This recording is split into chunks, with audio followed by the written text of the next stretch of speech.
जो हम पढ़ेंगे वो पढ़ेंगे right hand thumb rule. Right hand thumb rule क्यों लगाया जाता है? किसी करंट के वायर की चारों तरफ मैग्नेटिक फील्ड जनरेट हो रही है, पर किस डायरेक्शन में मैग्नेटिक फील्ड आ रही है, इनसाइड द प्लेन या आउटवर्ड द प्लेन। इन सभी चीज को फाइंड आउट करने के लिए हम क्या लगाते हैं? राइट हैंड थंब रूल, जिसके हिसाब से हम क्या कहते हैं, if we hold a wire, current carrying wire in such a way, in our right hand in such a way that thumb represents the direction of current, then curling fingers represent the direction of magnetic field। और आपको साथ साथ ये भी पता होना चाहिए बच्चों कि जो क्रॉस होता है, क्रॉस का मतलब होता है मैग्नेटिक फील्ड इनसाइड, और डॉट का मतलब होता है मैग्नेटिक फील्ड आउटसाइड। ये बात आप दिमाग में बैठा के रखें। क्रॉस का मतलब मैग्नेटिक फील्ड इनसाइड और डॉट का मतलब मैग्नेटिक फील्ड आउटसाइड। चलिए, किसी करंट कैरिंग वायर के लिए हम बात कर रहे हैं, तो करंट कैरिंग वायर के स्ट्रेट वायर के लिए, ये पहला मैं स्ट्रेट वायर के लिए बता देता हूँ। स्ट्रेट वायर के लिए ये जल्दी बताइए, स्ट्रेट वायर के लिए थंब किसको रिप्रेजेंट करता है? करंट को रिप्रेजेंट करता है। हाँ बेटे, वही थंब किसको रिप्रेजेंट करता है? करंट को। तो कर्लिंग फिंगर्स किसको रिप्रेजेंट करेगी? कर्लिंग फिंगर्स रिप्रेजेंट करेंगी बच्चों किसको? मैग्नेटिक फील्ड की डायरेक्शन। इतनी बात आप समझ पा रहे हैं? अच्छा, अब इसके लिए मैंने एक करंट कैरिंग वायर बना दी। जनरली प्रॉब्लम आती है बच्चों के साथ, सर ये जो करंट कैरिंग वायर है इसमें आई वैल्यू का करंट जो है वो जा रहा है, आप बताइए ये पॉइंट P है और ये पॉइंट Q है, इनमें मैग्नेटिक फील्ड की डायरेक्शन क्या हो? P पर क्रॉस लगा सकते हैं और Q पर क्या लगा सकते हैं? डॉट। सभी बच्चे समझ पा रहे हैं? किसी कोई प्रॉब्लम? ध्यान से सुनना, ध्यान से सुनना। करंट कैरिंग वायर की करंट सभी बच्चे करेंगे, पहली बात। दूसरी बात, मैं पहले भी इस चीज को कई बार बता चुका हूँ कि आज से पहले, जब भी मैंने आज से पहले मतलब अब से साल 2 साल पहले तक जब मैं इस लॉ को पढ़ाता था, तो जनरली गर्ल्स ही होती थी जो ऐसी गलतियां करती थी कि राइट की जगह अगर थोड़ा सा भी उनको दिक्कत आ रही थी तो वो लेफ्ट लगा लेती थी। पहली बात तो गर्ल्स आप बिल्कुल मत करो ऐसा। राइट का मतलब राइट। कई बार आज ही स्कूल में जब मैं पढ़ा रहा था, तो जब राइट हैंड लगा था तो उसको ऐसे बैठी हुई थी, लड़की ऐसे बैठी हुई, सच में ऐसा हुआ, ऐसे बैठी हुई थी, तो उसको ये लगा के ले गए। हाँ, तो स्कूल में वो ऐसे बैठी थी, उसको लगा कि क्या ही राइट हैंड लगा, वो लेफ्ट हैंड उसने लिटरली में लगाया है। तो आप ऐसा नहीं करें। राइट का मतलब राइट हैंड ही होना चाहिए और लेफ्ट का मतलब लेफ्ट हैंड ही होना चाहिए। क्योंकि आप देख सकते हैं जो राइट में हो रहा है, जैसे इसमें इनसाइड आ रहा है, तो राइट लेफ्ट हैंड जब लगाओगे तो ये क्या हो जाएगा? आउटसाइड। ठीक बात है? अच्छा, राइट का मतलब राइट। किसके लिए? ये स्ट्रेट वायर। ठीक, तो आप बताइए जरा कि करंट कैरिंग वायर हुई, मैग्नेटिक फील्ड कहाँ आना चाहिए? क्रॉस से रिप्रेजेंट कर दिया जाए।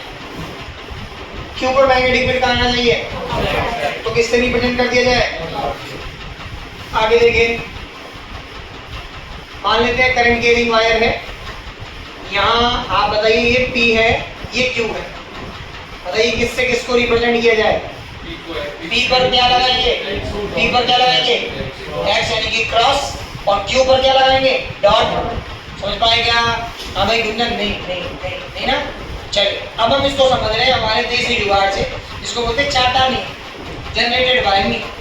आप ये देखें कि ये करंट कैरिंग वायर है, आपने इसमें थंब लगा लिया, जहां जहां पॉइंट्स दे रखे हैं उसको ऐसे रख लो, विजुअलाइज कर लो, और ये देखो चाटा कहाँ मार पा रहा है, देखो चाटा कहाँ पड़ पा रहा है, अंदर की तरफ पड़ रहा है ना, अंदर जा रहा है ना।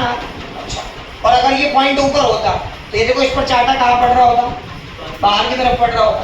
तो जिस डायरेक्शन में चाटा पड़ रहा है, आप उस डायरेक्शन में क्या बता सकते हो? मैग्नेटिक फील्ड बता सकते हो। तो इसका मतलब इस पर लगेगा मेरे हिसाब से डॉट। तो मेरा हिसाब इतनी बार मत माना करो, सोच के बताओ क्या लगना चाहिए इस पर? क्रॉस। इस पर क्रॉस, हमेशा इस पर क्रॉस लगेगा। क्या लगेगा इस पर? क्रॉस। और क्यू पर क्या लगेगा? Any problem? किसी को कोई भी प्रॉब्लम? चलिए जी, नेक्स्ट बता दें आप, इस पे बता दें, इस पे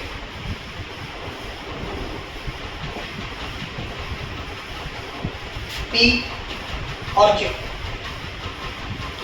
P पर बेटा देखो, ऐसे करो, हाथ देखो ऐसे करो। क्या आपका थंब करंट की डायरेक्शन में है? नहीं, अच्छा देखो मैं क्या कह रहा हूँ, फिर से मैं कह रहा हूँ, अपनी हाथों की सहूलियत को भूलना पड़ेगा, है ना। ये जो आप ऐसे स्टाइल से ऐसे अपनी कोनी टिका के बैठे हैं, इसको उठाना पड़ेगा और इसको ऐसे करना पड़ेगा। करो, करा, अब देखो आया सभी से को, अभी आया ना, तो मैग्नेटिक फील्ड पी पर तो कहाँ आएगा, इनसाइड, और क्यू पर कहाँ आएगा, आउटसाइड। अभी तो आया है ना। जितना रिलैक्स मोड में इसको करोगे उतना समस्या आएगी। मतलब रिलैक्स मोड का मतलब बैठे हुए हैं, वही बताया जैसे मैंने अभी आपको। समझ में आया इतना सभी को? अच्छा, तो एक क्रॉस हो गया और एक डॉट हो गया। बच्चों ये केवल और केवल किसके लिए काम में आता है, स्ट्रेट वायर के लिए। लेकिन अगर मैं किसी सर्कुलर लूप के लिए बात कर लूं, किसके लिए बात कर लूं बच्चों, सर्कुलर लूप बिना कहकर मैं किसी भी एक रैंडम किसी लूप के लिए बात कर लूं, तो लूप के लिए आप ऐसे इसको चेंज कर सकते हैं बच्चों कि सर जो कर्लिंग फिंगर्स होंगी, कौन होंगी, कर्लिंग फिंगर्स, वो तो रिप्रेजेंट करेंगी बच्चों किसको, करंट को। जबकि जो थंब होगा, थंब, वो रिप्रेजेंट करेगा किसको, मैग्नेटिक फील्ड की डायरेक्शन। देखते हैं एक बार, चेक करते हैं। ठीक, सर्कुलर लूप है, करंट जा रहा है कुछ इस डायरेक्शन में। ठीक, आप कर्लिंग फिंगर से करंट बताएंगे। थोड़ा देखो, ये को याद करने की सोचने की कोशिश करना, कितना ही गंदा लगेगा जब ऐसे थंब घुमा रहे हैं। लगेगा या नहीं, सच बताओ, क्या गंदा लगेगा या नहीं लगेगा, इस थंब को ऐसे घुमा रहे हैं। तो अपने आप समझ में आ जाएगा कि सर अब ये रूल क्या हो जाएगा, चेंज हो जाएगा। कैसे चेंज होगा कि अब कर्लिंग फिंगर देखो आराम से घूम सकती है, तो थंब किसको रिप्रेजेंट कर रहा होगा, मैग्नेटिक फील्ड को। हाँ भाई हर्षवर्धन, मैग्नेटिक फील्ड कहाँ आना चाहिए, आउटवर्ड या इनवर्ड, सोच के बता, सोच, पहले हाथ कर, घुमा, थंब कहाँ है, आउटवर्ड है। समझ पाएगा, अब यहाँ का समझ पाएगा, क्या आएगा, ये डॉट आएगा। और अगर ये आ जाए ऐसे और ये आ जाए मान लीजिए ऐसे, तो अब क्या आना चाहिए, अभी भी डॉट ही आना। लेकिन अगर ये ऐसे आ जाए, ऐसे, तो बता दो बस अब आप। हाँ ये वही है, तो मुझे भी पता है तू ऐसे अब इनवर्ट का आउटवर्ड बता ही देगा, क्योंकि नहीं हेड नहीं आएगा तो टेल ही आएगा, वही है ना। तो अब इसको देखो, अब बता देना फाइनली। ये आपके पास फिर से बना है एक सर्कल, और ये बना है कुछ इस तरीके से, ऐसे। बताइए अब इनवर्ट, अब कैसे है इनवर्ट, ऐसे बेटा देखो, ऐसे हाथ घुमाना पड़ेगा, ऐसे घुमाए सभी, ऐसे नहीं, ऐसे यूं घुमाया सभी ने, थंब आ रहा है, इनवर्ट आ रहा है, नहीं गलत फ्रेम में घुमा रहे हो, इस फ्रेम में नहीं घुमाना है हाथ इस फ्रेम में घुमाना है। देखो हाथ को आगे रखो, रख लो और घुमाओ, कहाँ गया, इनवर्ट ही तो गया, क्या आना चाहिए, क्रॉस आना चाहिए। पर सर लेकिन फिर देखो दोनों आपस में एक दूसरे को लेस आउट कर रहे, मतलब कटाक्ष कर रहे हैं एक दूसरे को, क्या बात सही है क्या भाई? इसमें थंब रिप्रेजेंट करता था करंट को, इसमें थंब मैग्नेटिक फील्ड को रिप्रेजेंट कर रहा है। इसमें करंट रिप्रेजेंट जो होता था, वो सॉरी मैग्नेटिक फील्ड जो होता था वो कर्लिंग फिंगर से रिप्रेजेंट होता था, यहाँ कर्लिंग फिंगर से करंट रिप्रेजेंट हो रहा है। क्या ये सही है गलत है बच्चों? देखो इसका ही अपग्रेडेड वर्जन है। कैसे? आप एक बात बताइए, अगर किसी सर्कल का एक छोटा सा पार्ट लूंगा, एक छोटा सा पार्ट लूंगा, छोटा सा पार्ट लूंगा और छोटा सा पार्ट लूंगा, तो क्या वो एक स्ट्रेट वायर ही होगी? जल्दी बता, स्ट्रेट वायर होगी तो किस स्ट्रेट वायर में करंट कहाँ जा रहा है? ऊपर। चलो इसमें ये वाला लगाओ, स्ट्रेट वायर वाला लॉ लगाओ, मैग्नेटिक फील्ड कहाँ गया बताओ? आउटसाइड। अच्छा इसमें करंट ऐसे जा रहा होगा, मैग्नेटिक फील्ड स्ट्रेट वायर सोच के लगाना, मैग्नेटिक फील्ड कहाँ जाएगा? इसमें देखो करंट नीचे जा रहा होगा, मैग्नेटिक फील्ड कहाँ जाएगा? इसमें कैसे जा रहा होगा? ऐसे, मैग्नेटिक फील्ड कहाँ जाएगा? लेकिन बार बार ऐसे स्मॉल स्मॉल एलिमेंट लेकर लगाना थोड़ा सा टफ था, तो इसमें थोड़ा सा रूल को मॉडिफाई कर दे, ठीक है क्या? तो आप इसको एक बार जल्दी से बनाएं, पहले लिखिए ये, चलो लिखो। आपने क्या लिखा? कोई हेडिंग डालिए क्या? हेडिंग डाल दीजिए, for finding the direction, for finding the direction of magnetic field intensity, for finding the direction of magnetic field intensity for a current carrying wire for a current carrying wire, we use for a current carrying wire we use a rule which is known as right hand thumb rule, bracket में लिखना RHTR।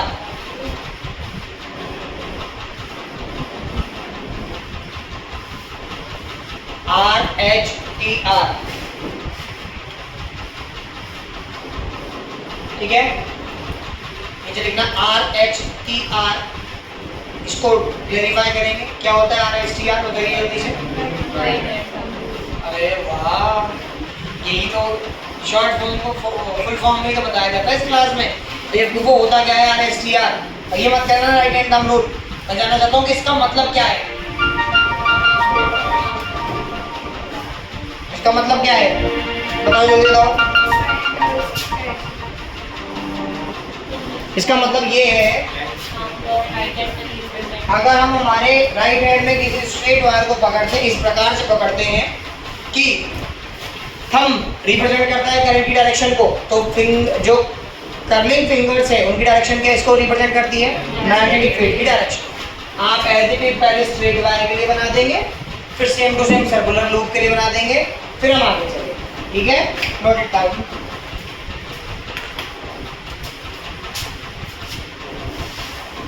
Next हम क्या पढ़ेंगे, next इससे related थोड़े से questions हैं वो ट्राई कर लेते हैं। ध्यान से आप लोग देखते रहना उन क्वेश्चंस को।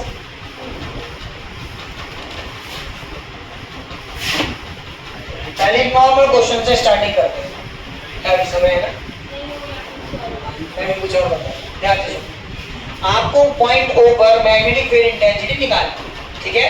क्वेश्चन नंबर फर्स्ट, ये आप लोगों के पास एक वायर है कुछ इस तरीके से, ठीक है, ठीक, ये पॉइंट है आप लोगों के पास ओ, इसकी रेडियस है, सेमी सर्कल की रेडियस है आर, और करंट इसमें से कुछ ऐसे जा रहा है, और करंट की वैल्यू कितनी है आई, और ये पूरा सेगमेंट जो है वैक्यूम में रखा हुआ है। कहाँ रखा हुआ है, वैक्यूम रखने से क्या फायदा मिला, बाकी टेंशन खत्म, म्यू नॉट काम में आ गई, ये हमें पता है। कुछ फॉर्मूलाज है जो मैं आप लोगों को बता देता हूँ।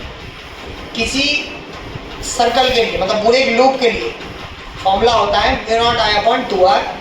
If there is n number of turns then the formula is converted into mu naught ni upon 2r। लेकिन यहाँ एक ही टर्न है, अच्छा, एक हमेशा एक ही टर्न आने वाले अभी कुछ दिनों तक, अच्छा। साथ ही साथ दूसरी बात क्या आती है कि अगर मान लीजिए कंप्लीट सर्कल ना होकर कोई एक वेरिएबल सर्कल या कोई आर्क बन रहे हैं, तो उसके लिए जो आर्क के लिए फॉर्मूला है वो क्या बनता है बच्चों, बताया तुम्हारे को, mu naught I upon 4 pi r into alpha. Alpha के हिसाब से, जैसे देखो इस केस में एल्फा का मतलब इन दोनों के बीच का एंगल है, जो कि कितना बन रहा है, कितना बन रहा है 180 डिग्री बन रहा है या नहीं बन रहा, तो मैं 180 डिग्री की जगह कितना लिखूंगा पाई, और पाई से पाई हो जाएगा कैंसिल, तो क्या बनेगा mu naught I upon 4r। इसको ऐसे भी मान सकते हैं कि कंप्लीट सर्कल का अगर mu naught I upon 2r था तो सेमी सर्कल का उसका हाफ हो जाएगा, यानी कि mu naught I upon 4r हो जाएगा। चलिए आपको क्या करना है, पॉइंट ओ पर मैग्नेटिक फील्ड निकालना। अच्छा, दो स्ट्रेट वायर भी दिखाई दे रही है क्या आपको, इस सेमी सर्कल के अलावा मुझे दो स्ट्रेट वायर भी दिखाई दे रही है, तो इनका नाम रख देते हैं ए बी सी डी ई, ठीक। तो आपको ओवरऑल मैग्नेटिक फील्ड निकालना है। चलिए इस पर बात कर लेते हैं, ट्राई करोगे कि कुछ से एक बार कुछ से ट्राई करने की कोशिश करेंगे क्या, कभी कर लूंगा। आर का मैंने बता दिया, mu naught I upon 4r आएगा। साथ ही साथ बच्चों इस बार आपको डायरेक्शन भी बतानी है, इसलिए मैंने डायरेक्शन सिखाई है। देखो इसके लिए डायरेक्शन कहाँ आएगी, इनसाइड, तो आप इनसाइड देखो, आउटसाइड के कैप होता है प्लस का, और इनसाइड माइनस का के कैप होता है, ठीक भाई। तो मैं इस फॉर्मूला को क्या बोलूंगा, इसके लिए फॉर्मूला जो आएगा उसको क्या बोलेंगे, mu naught I upon 4r into minus के। हाँ भाई हर्षवर्धन, समझ में आया तेरे को, एक बार और बता दूं, समझ में आ गया, हाँ नहीं आ गया, क्या बना mu naught I upon 4r, साथ में क्या आ जाएगा माइनस का, पक्की बात, चल सकता हूँ। ओ पर, पॉइंट ओ पर क्या क्या सोच पा रहे तीन सेगमेंट दिखाई दे रहे हैं। पहली ए बी स्ट्रेट वायर, दूसरा बी सी डी जो सेमी सर्कल है वो, तीसरा डी ई स्ट्रेट वायर। क्या करें सर, तीनों का जो आएगा उसका वेक्टर सम कर देंगे। अच्छा जी, क्या करें सर, क्या करें सर, क्या करें सर, क्या करें, सोचो सोचो सोचो सोचो।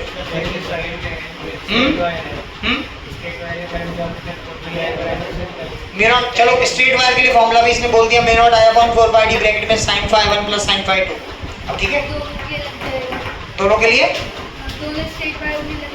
लगेगा। चलिए फिर से 1-2 मिनट के लिए आपको कहानी सुनाई थी ना पहले, तो 0 हो जाएगा ना ये बात। कहानी सुनाने से पहले इसने बोल दिया। भाई साहब आप लोगों को एक बात बताई गई थी कि कोई भी स्ट्रेट साइज कोविन के जैसे ही नहीं, तूने बताया क्या लवकुश को? लवकुश तूने बताया। तो देखो जरा कि अगर आपके पास ये ए बी वायर है तो ए बी वायर के अलोंग इस पूरी वायर के अलोंग कभी भी मैग्नेटिक फील्ड आ ही नहीं सकता, क्योंकि एक्सिस के अलोंग मैग्नेटिक फील्ड हमेशा क्या होता है? नहीं समझे शायद अभी भी?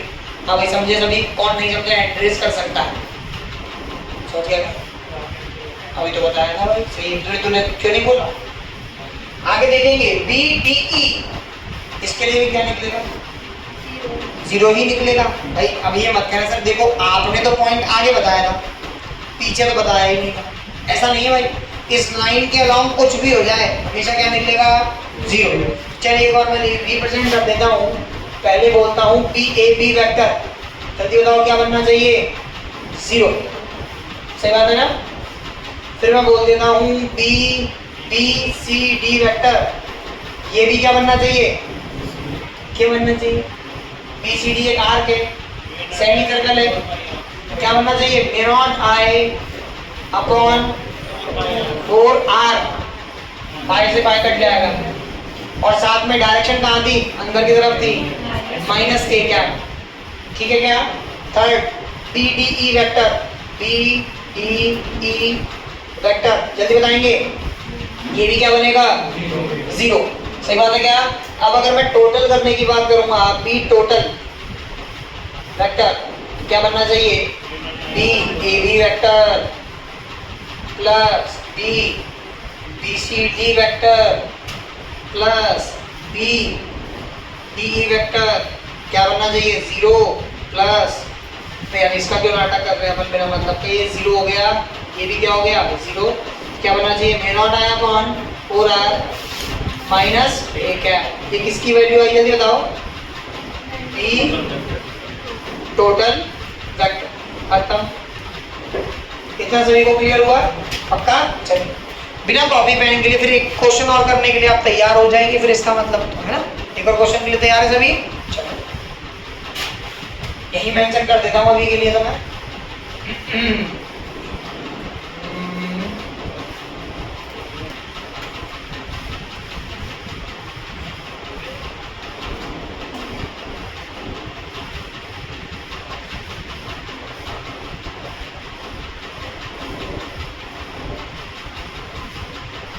ये डिस्टेंस जो है ये आर है, करंट इसमें अभी भी आई है, जो भी आंसर आ रहा है उसका और डिवाइड बाय 2 कर दें। 8r आपके हिसाब से V naught I upon 8r minus K cap, minus K cap plus K cap, minus K cap आएगा ना, सीधा हाथ लगाना है बेटे, सीधा ही लगा। कर दिया ना? कर दिया ना मुझे गलत प्रूफ? लड़के भी करने लग गए आजकल ये गलतियां। तो क्या हो जाएगा? करंट कहाँ जाएगा? अंदर की तरफ। करंट तो ऐसे जाएगा, मैग्नेटिक फील्ड कहाँ होगा? अंदर की तरफ। इसका क्यों नहीं निकाला भाई? इसका तो निकलना ही चाहिए पक्का। इसका तो निकलेगा और इसका 0 हो जाएगा। अब सबसे लंबे वाले का निकले। सबसे बड़ी बात, हम क्वेश्चन को क्वेश्चन की तरह नहीं देखते हैं, हम क्वेश्चन को डायग्राम की तरह देखते हैं। या कोई भी बात जो समझ रहे हैं उसको क्वेश्चन की तरह नहीं समझ रहे गुंजन, हम समझ रहे हैं डायग्राम की तरह। क्योंकि जब मैंने नोट लिखवाया था तब मैंने क्या बोला था? अलोंग द एक्सिस आ जाता है तो वो क्या बनाता है? 0। और मैंने डायग्राम में भी ऐसे वायर बनाकर ये एक्सिस बनाया था, लेकिन अगर इसको ऐसे घुमा देता हूं तो भाई ये भी एक्सिस ही होगा, तो इसके लिए भी 0 ही होगा। मेरी बातों को इतना ज्यादा गौर मत किया करो, तुम्हारे से गलत करवा सकता हूँ, तुम्हारा नाम भी हो सकता है तो कंफ्यूज है, मेरा नाम गुंजन है कि कुछ और है। समझ रही है ना, कॉन्फिडेंस है तो कॉन्फिडेंस में रहा कर, कॉन्फिडेंट रहा कर। तो क्या करना चाहिए बच्चों, इस पॉइंट पर इसके कारण, जल्दी बताओ नाम पहले उसका लिख देते हैं, B A B C D E, फिर से क्या बोलोगे, बी ए बी वेक्टर, जल्दी बताओ, 0, B B C D vector में naught I upon 8r minus के, क्या तीसरा बी डी ई वेक्टर क्या बनेगा 0। फाइनल टोटल आंसर बताओ, बी टोटल वेक्टर बताओ, जल्दी बताओ, माइनस नोट करिए अल्फा वाला, ये आप लिख लो किसी एक ज्योमेट्री आर्क के। अच्छा ये भी देखा आपने कैसे निकला, ये कैसे बना था, आपने कहा डिवाइडेड बाय 2 कर दो, आपने तो उस कॉन्सेप्ट से करा कि सेमी सर्कल का भी हाफ हो गया, तो आपने किस कॉन्सेप्ट से बताया 8 आ रहा है, कोई कॉन्सेप्ट तो लगाया होगा आपने, या ऐसा करा होगा कि ओवरऑल जो म्यू नॉट आए, हाँ ये कॉन्सेप्ट है। तो आपने अल्फा की जगह क्या लिखा, पाई बाय 2 से पाई से पाई कैंसिल, तो क्या बचा mu naught I upon 8r। तो ये किसके लिए, किसी एक रैंडम आर्क के लिए, ये एक आर्क है, ये भी एक सेमी सर्कल है, पर आप आर्क की तरह ट्रीट कर सकते हो।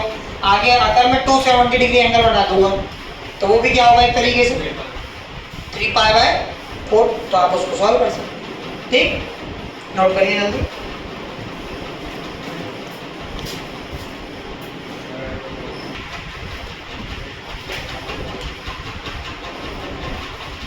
नेक्स्ट देखना बच्चों, कुछ आप लोगों को होमवर्क दिया जा रहा है, ज्योमेट्रीज देखनी है आप लोगों को और घर से इसको करके जाना है। ज्योमेट्री नंबर फर्स्ट,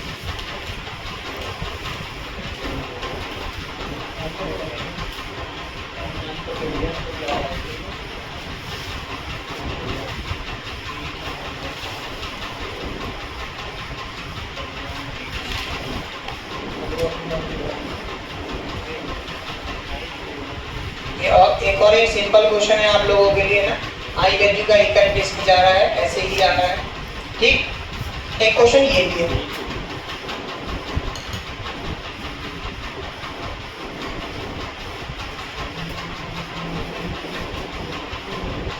और ये वायर्स नीचे इनफाइनाइट तरफ जाती है और ये डिस्टेंस r है। विश्वास करना ये क्वेश्चन में आप अटकेंगे तो कोई बात नहीं, दिमाग जरूर लगाने की कोशिश करें इसमें, है ना, नहीं होता तो कल हम करवाएंगे ही सही। आप थर्ड क्वेश्चन,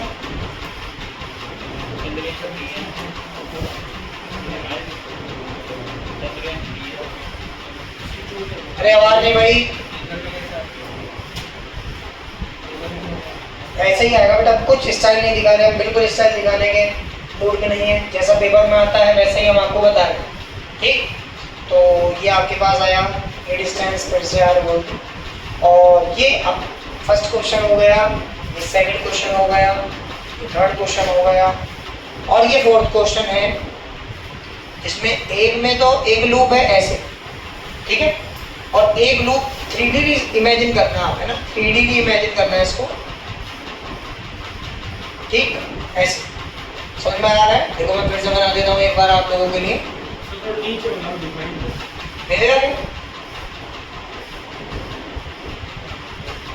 अब ठीक है, एक लूप ऐसे है, एक लूप ऐसे है, ठीक है, 3D इसको इमेजिन करिएगा आप लोग। इसमें जो करंट जा रहा है ये जा रहा है 3 एम्पियर का, इसमें जो करंट जा रहा है वो जा रहा है 4 एम्पियर का, और इनके कॉमन सेंटर पर यानी कि इस पॉइंट पर आपको net magnetic field intensity find out करनी। तो ये 4 क्वेश्चन आप लोगों के पास है, चारों क्वेश्चन को आप घर से करके लाएंगे।